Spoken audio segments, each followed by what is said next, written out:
alphabetical lineup, and we have with us here Aaron. We want to thank Greg T. Peterson, who's the artistic director, who couldn't be with us. But Aaron, tell us a little bit about Abrons Arts Center, also where you are. Hi, it's nice to see you, Frank, and nice to see Milan and Jelena, my friends and collaborators. And I'll tell you, I'll give you a little background on Abrons. Abrons Arts Center is a home for contemporary interdisciplinary art in Manhattan's Lower East Side neighborhood. And that's also where I'm coming from. I'm on East 7th Street between B and C, Lower East Side. A core program of the Henry Street settlement, Abrons believes that access to the arts is essential to a free and healthy society. Through performance presentations, exhibitions, education programs, and residencies, Abrons mobilizes communities with the transformative power of art. I'll also add, I'm a resident artist at Abrons, and I have been as a playwright and as a social practice artist, have been there for the last 6 years. And I'll say that one thing I love about Abrons is that it invests in and insists on the value of community solidarity, even if it's uncomfortable. And they work together really well with artists to make our processes, even if the processes are really long and unruly, valuable to the community. The last thing I'll say about Abrons is we do an Indigenous land acknowledgement at all of our performances. Abrons Arts Center is situated on the Lenape island of Mannahatta in Lenapehoking, the Lenape homeland. We pay respects to Lenape peoples, past, present, and future, and their continuing presence in the homeland and throughout the Lenape diaspora. We offer our care and gratitude to the land, water, and air of Lenapehoking, and are committed to resisting colonialism and imbalance with Mother Earth through the support of Indigenous-led programming and Indigenous artistic practices. And I'm going to turn it over to Milan Vracar, who's going to introduce himself in Kulturanova, and also Jelena Galovic. Fantastic. Thank you, Aaron. Thank you to see you again, and thank you for preparing this for us. Hello. Thank you, first of all, for the invitation. I'm Milan Vracar from Novi Sad, Serbia, representing Association Kulturanova from Novi Sad. Novi Sad is the second biggest city in Serbia, and we are the organization that exists for 21 years so far, and been developing many projects, mostly interdisciplinary and intercultural projects. We have 4 main pillar programs that is called similar as the name of organization is. So Teatr Nova, Muzika Nova, Media Nova, and Futura Nova. This collaboration with Aaron is obviously part of Teatr Nova department. And yeah, great to be here. Jelena, how about you? Hi, hello. Hello, Frank. Thank you for this opportunity. My name is Jelena. I am an artist, an actress, and a performance artist from Novi Sad. I work with Kulturanova for many years, and I met Aaron through a project that we all did together. And I'm just so happy to be able to contribute in any way. Thank you. So you are both at the moment in Serbia? Yes. Yes. How far is it away? How far is that away from, let's say, Kiev, Odessa? Well, I will just tell you that recently, like maybe a month ago, a missile ended in Zagreb, which is in Croatia, like capital of Croatia, which is some 500 kilometers from here. So basically, we really feel in, I would say, on our skin how close this war is, because basically there is only Romania which we are bordering with in between Ukraine and Serbia. So what I'd like to do is just start. One of the things that I like about this process, which we'll tell you more about in a second, but what Milan, Jelena, Uroš, another actor, and other performers that we have been doing is we just keep collecting material and conversations through our process. It's very much like any devising process or ensemble work. And so one thing that Milan sent that we wanted to play, it's just a 2-minute clip of Bertolt Brecht testifying at the HUAC committee, the House on American Affairs Committee in our country, It's just a very quick quote, and then we'll go into reading to you a bit. So I'm going to share my screen. It's going to take a second because I'm not the brightest bulb on the block. Here we go.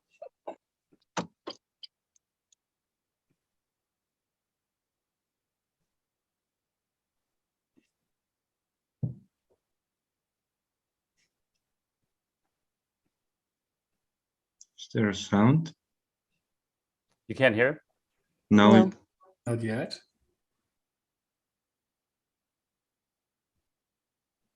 I tell you what, why don't we put that in the chat for later? How about that? Yeah. Okay, Sure. Let's do that. It's a really beautiful, quick quote and really funny. So we'll go and we have made a kind of dialogue out of our conversations, and then we'll read you a little bit from an earlier version of this larger project called Language Reversal, whose name might change, but we want to welcome you. And then here we go. So welcome to Language Reversal, a collaboration between Kulturanova and Novi Sad, Serbia, and me, Aaron, a resident artist at Abrons on the Lower East Side of New York City, Lenape. In 2013, we first worked together on a translation of a play by Aaron called Open House, which was originally commissioned and presented by the amazing Foundry Theater here in New York in 24 different apartments. In that play, the imaginary dystopian future that was a metaphor about gentrification was a lot like our past, when your country bombed ours during the reign of Milosevic. And then after that, after we did that, we really enjoyed working together, and we were like, hey, let's work on something new, but what? And that was about 2015. Yeah. In 2016, we got a travel grant, so Aaron could come over and we could start a kind of assembly process. We still didn't know what to work on.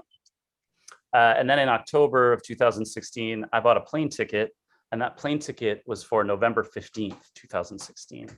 When I bought the ticket, I was still not sure what we were going to do when I got there, but we had that ensemble theater maxim of we'll figure it out in the room. And then on November 9th, 2016, Aaron writes and he's like, Milan, man, we're going to need a fucking toolkit for this new time here. Because Trump was elected. And so I went there and talked to people who'd been active in the resistance under Milosevic.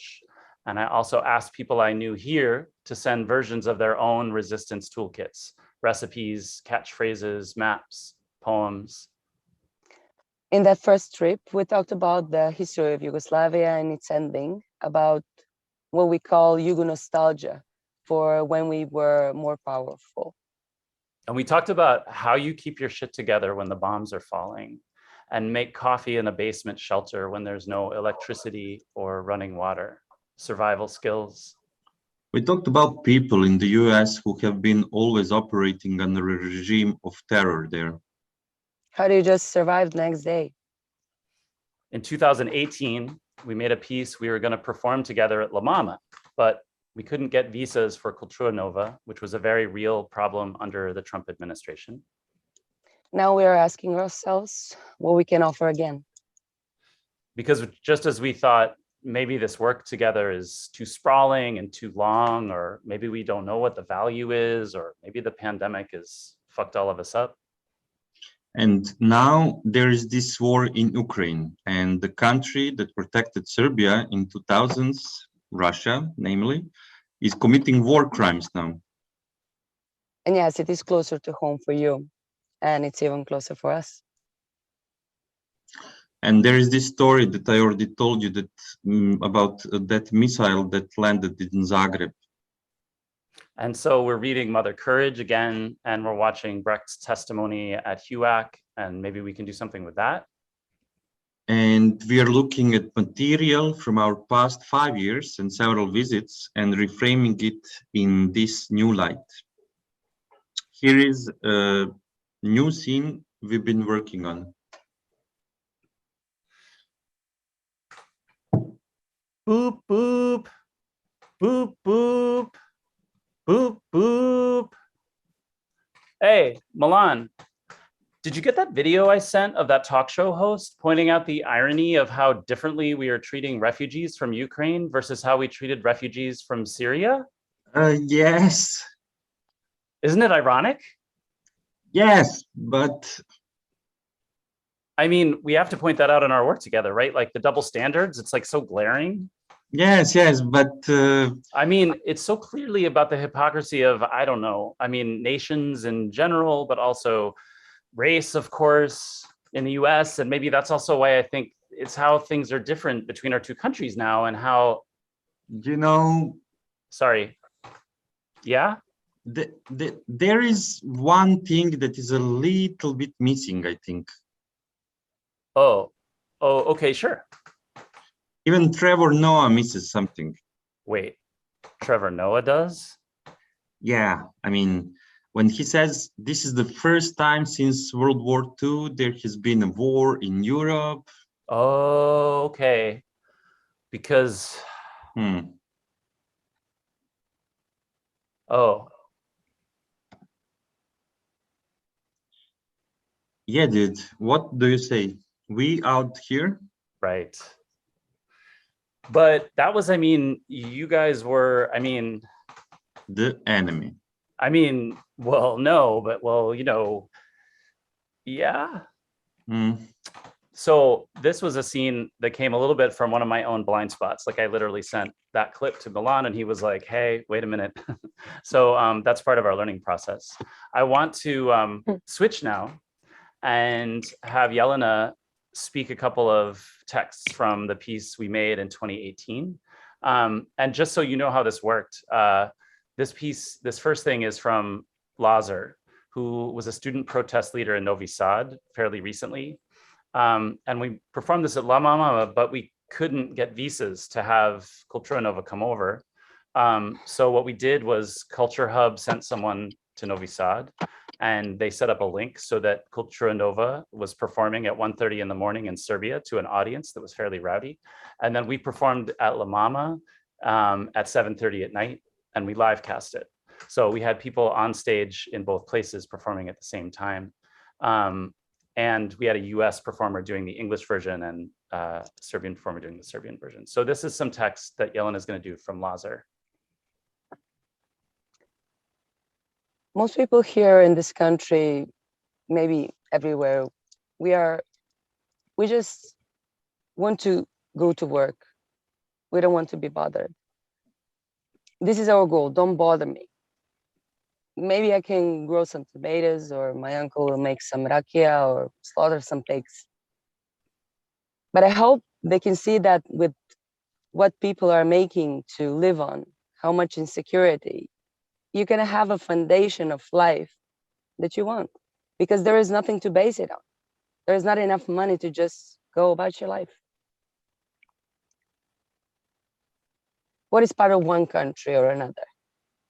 Where it starts and ends. We don't know that from year to year. So the parties, the platforms, it's too soon for that. First, we need some kind of recognition that we are not a country. We are a place with no institutions. We are a borderless place. It's like if you have a body, but you don't know where your body begins or ends. And then someone says to you, where do you want to walk to? And you're thinking like, do I even have legs?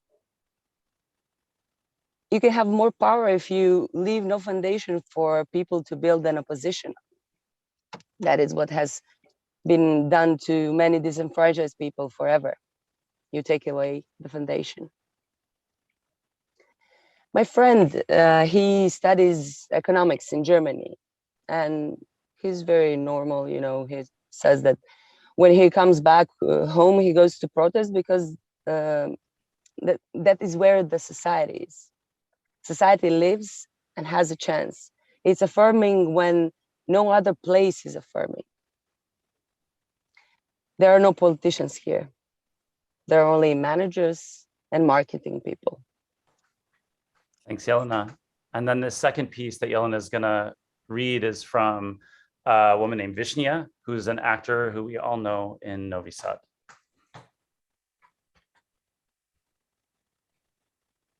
Now here's the thing I will tell you about myself. For a long time, I had an illness. What it was is somewhat mysterious, but that's not important. It was also very real. It was in my body.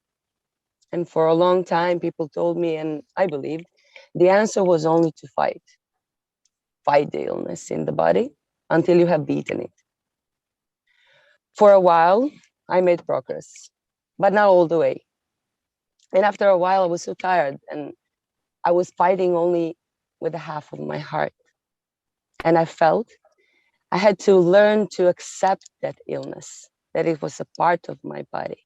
I had to learn to love my body too, not just fight it.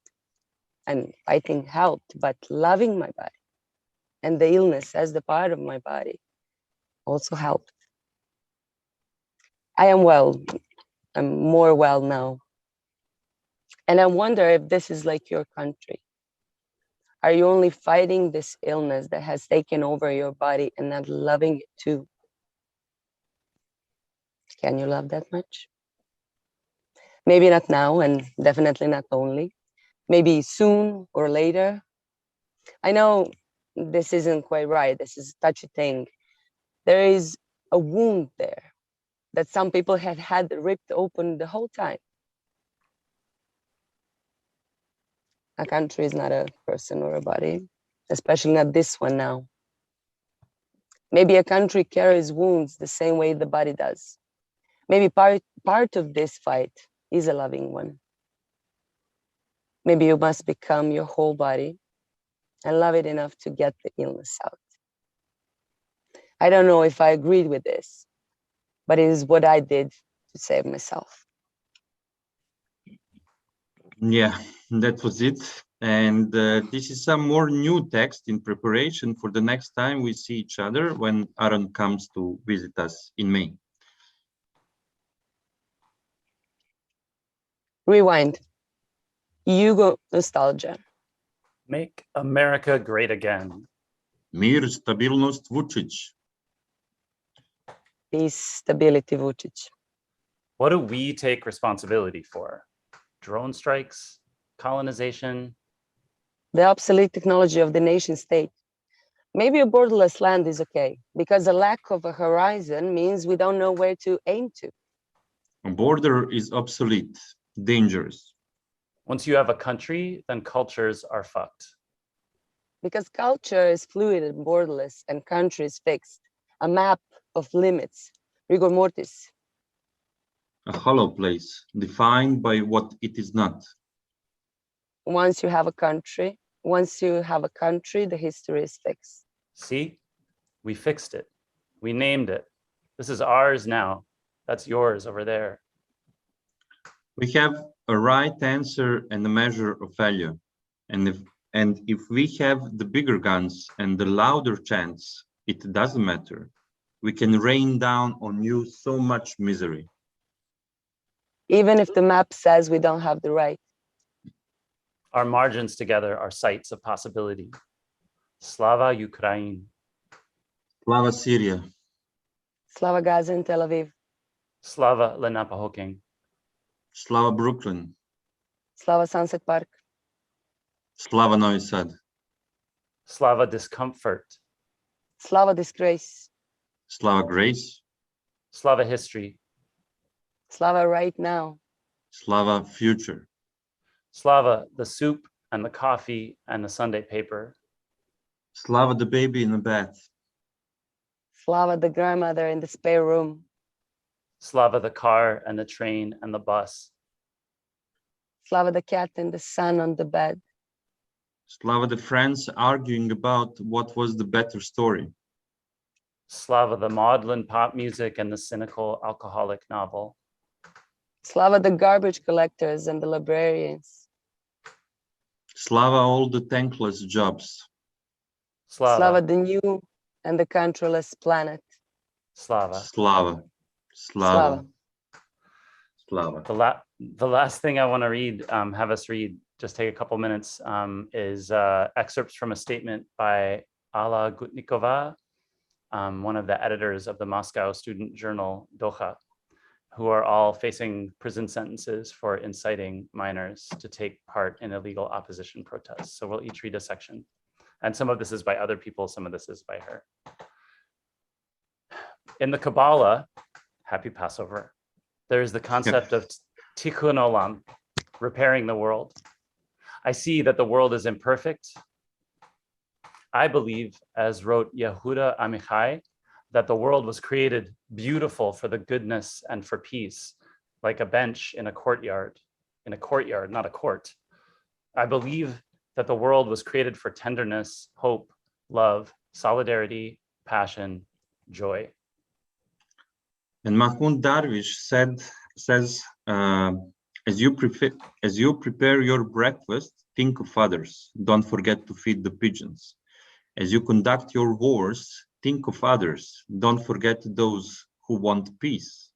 As you pay your water bill, think of others. Think of those who have only the clouds to drink from. As you go home, your own home, think of others. Don't forget those who live in tents. As you sleep and count the stars, think of others. There are people who have no place to sleep. As you liberate yourself with metaphors, think of others, those who have lost their right to speak. As you think of distant others, think of yourself and say, I wish I were a candle in the darkness. Be like children. Don't be afraid to ask yourself and others what is good and what is bad. Don't be afraid to say that the emperor has no clothes. Don't be afraid to yell, to cry. Repeat to yourself and others, 2 + 2 = 4. Black is black, white is white. I am a person, strong and brave, a strong and brave woman, a strong and brave people. Freedom is a process by which you develop the habit of being inaccessible to slavery. Thanks, y'all. And that is what we have for you prepared. Fantastic. Thank you so very, very, very much. And for both of you there in Serbia for taking the time. And it's also a good reminder that crises come and go. There's war going on at any time on this planet, even so this is now so much more on our minds. It has been a constant presence, even so over the last decades, with the world and the planet experienced less of such conflicts. And we hope it will stay that way. But in case one day we are also behind, like the Serbian, Croatian, Yugoslavian conflict, one day we'll look back on this Ukrainian-Russian conflict and hopefully we have learned something. Tell us a little bit, Aaron, about your way of working. It's so truly unique. It's kind of a citizen, civil engagement, documentary way, a theater of a real, as Carol Martin would say. Tell us a little bit how you work and why do you choose this way of working in theater, not saying, I'll take a Tom Stoppard play. Well, who's to say? We might end up with a Tom Stoppard play. Yeah, which is great. They are great. I would say the two things that kind of underpin my work in general is that I think the people I'm working with are the experts, which is something a little bit borrowed from Rimini Protocol, the troop in Germany, but it's a real feeling I have in my heart that when we started working on this process, it was like I needed something from Milan, Jelena, the rest of the folks in Serbia, and we had already built a trust. So I think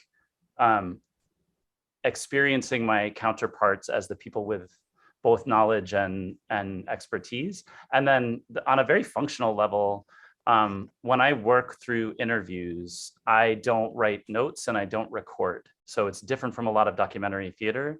And I think it's a kind of ineffable thing for me where I believe that the people I'm talking to know themselves the best. And I learned this approach from an ethnographer named Gregory Snyder, who also works without notes and without a recording device. And what that does is makes me beholden to the people I talk to. So I listen to people, I write down what I remember, and then I go back to them and say, does this sound like you? Or how does this sound to you? And then we often collaborate on the final result. And something about that for me is just about understanding, dealing with a power dynamic that often happens when one person from a privileged place travels to another place with varying levels of privilege. And that travel could be within my own community, right? Like down the street, or it could be overseas, or it could be within the US. Yeah, thank you. Jelena, when you perform or you read these texts, and that texts from, quote unquote, as you said, real people, experts of life, how does that feel for you as an actor? How do you perform them differently than written lines, or how do you approach the text? I don't know, I somehow feel that they are so real. It's so, everything is so authentic. And I don't know, I feel a lot of life and emotions in all of these words. And I really enjoy working with Aaron and the way he works, because everything is created so fluently and fluidly. And it's a real collaboration and a real joy. Yeah. So do you feel, Milan, that this captures reality, or what is real, in a stronger way than, let's say, works of imagination or poetic rendering of an experience of a moment of life? Yeah, very good question. Thank you for that. We're still collecting our materials, and basically there are so many stories to be told. But yeah, I mean, the way of work, I think, is good. It's almost actually like poetry, because it's like we are catching some phrases and like making a collage out of it. I think the only thing that differs what will come in the play at the end and what will not is if we feel that text. Does it have this, let's say, level of authenticity that Jelena talked about? Yeah, it's a great project. It also shows what theater can do. It serves as an archive. It investigates. It looks for truth. It shows that it cares. And, as someone said, did you know what happened there and there? Someone wrote a story about it, or someone made a film about it. It showed it's important, it's significant, and it has meaning. And for the time when one listens, one is in a safe place in this world, and we share a time together in a group, where we project that hopeful image which we talked about today, that the life is hopefully optimistic, that things are getting better even with all the setbacks. We're coming now to an end of our session, and I would like to thank you so much, and Abrons Arts Center and Greg, for making it possible, Jelena and Milan, and of course Aaron, who we know a long time and admire his work. For our audiences, in case you are listening, we are doing now a shift. We have 12 hours, or up to 6 hours. Our team is going to shift, and we're going to have a new one. So we're going to, for 1 minute, there will be a little bit of a dark space, and then we will join back again. So please do refresh your browser if it doesn't work. So I hope that you will stay with us. It has been, I think, remarkable to hear Bob Wilson, Oscar Eustis, Tony Kushner, Billy T. Jones, so many people who shared their thoughts on this crisis. Penn, World Voices, that started off with us, and so many others. So thank you so much, and see you soon. And to HowlRound, which is going to be next, actually, with us. So we know it's going to work because they are the ones who help us to run all of this. HowlRound Theater Commons is next with Thea Rogers, and she will be joined by members of the New York's Alimite Collective. It's an offshoot coming out of the Living Theater. So thank you so much. And they will read from the